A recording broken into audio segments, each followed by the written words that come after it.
Abituriyentlər tərəfindən göndərilən belə bir testə baxaq. Cümlələri əsasən Eyler-Venn diaqramında yanlış fikirləri müəyyən edin. Vəzifə dağa bənzəyir, qalxmaq çətin, enmək isə asandır. Sülhü qorumaq müharibəyə sərkərdəlik etməkdən çətindir. Deməli, bu bizim birinci cümləmiz, bu isə bizim ikinci cümləmiz. Baxırıq birinci hökmə. Cümlə üzvləri ancaq nitq hissələri ilə ifadə olunub. Bənzəyir, nə vəzifə, nəyə dağa. Çətindir, nə qalxmaq. Burada xəbərli şəkilçimiz ixtisar olunub. Asandır, nə enmək. Gördüyümüz kimi bu cümlədə bütün cümlə üzvləri nitq hissələrinin ifadə olunub. Amma ikinci cümləyə də baxırıq. Çətindir, nə sülhü qorumaq.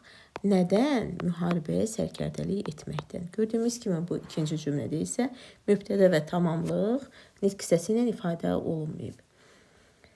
Bu səbəbdən də bu doğru fikirdir. Birinci cümlə üçün uzlaşma əlaqəsi pozulmayıb. Baxırıq ki, birinci cümlədə mübtədalarımız üçüncü şəxsin təkindədir. Xəbərdə üçüncü şəxsin təkindədir.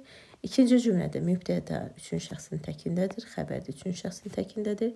Deməli, uzlaşma əlaqəsi pozulmayıb fikri ortaqda yazılmalıydı. Buna görə bu yanlış fikirdir. Bitmiş fikir ifadə edir. Bəli, hər iki cümlə bitmiş fikir ifadə edir. Bu fikir doğrudur. Söz birləşməsindən istifadə olunub. Gördüyümüz kimi biz birinci cümlədə söz birləşməsi görmədik. Yalnız nitq hissələri gördük. Bu səbəbdən bu yanlış fikirdir.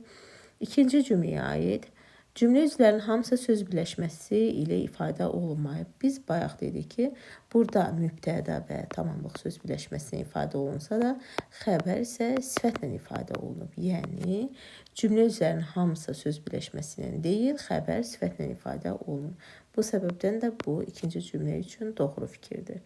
Deməli, doğru cavabımız olacaq 2, 4.